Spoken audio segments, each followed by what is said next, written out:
लोकप्रतिनिधी म्हणजे फक्त निवडून आलेला व्यक्ती नव्हे, तर आपल्या मतदारांच्या प्रत्येक आशा आकांक्षाचे ओझे खांद्यावर घेऊन चालणारी जबाबदारी.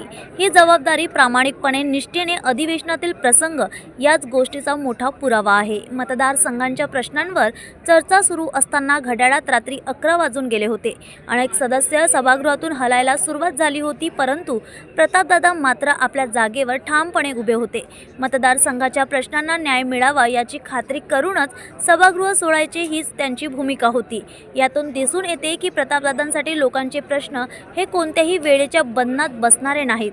त्यांचा प्रश्न तळेगाव, दशासर तालुका, धामणगाव रेल्वे, जिल्हा अमरावती येथील घरकुल बांधकामामधील खूप मोठा घोटाळा प्रतापदादा यांनी उचलला. या घोटाळ्यामधील लोकांना कडक कारवाई शासनाकडून करण्यात यावी, तसेच विधानसभा क्षेत्रातील रस्ते अतिवृष्टीमुळे खराब झाले हा पण मुद्दा त्यांनी सभागृहात इतक्या उशिरापर्यंत राहून मांडला.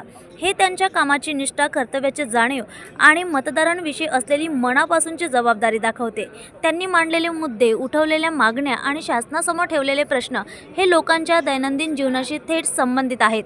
एका लोकप्रतिनिधीची खरी ओळख त्याच्या भाषणामध्ये नसते, ती त्याच्या तत्परतेत, वेळप्रसंगी उभे राहण्यात आणि लोकांच्या कामाला प्राधान्य देण्यात असते.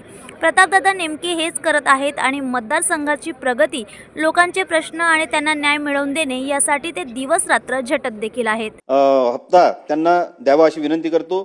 अध्यक्ष महोदय, तळेगाव दशसहस्त्र म्हणून माझ्या मतदारसंघात गाव आहे, तिथे घरकुल घोटाळा मोठ्या प्रमाणात झाला. अनेक कामं झालेच नाही, त्यांना संपूर्ण पेमेंट करण्यात आलं. काहींना अर्ध 50% अनुदान देण्यात आलं, म्हणजे 60,000, कोणाला 1,20,000, आणि काम कुठंच नाही आहे. त्याचा उलगडाही झाला आहे, त्याचा अहवालही तयार झाला आहे चौकशी होऊन.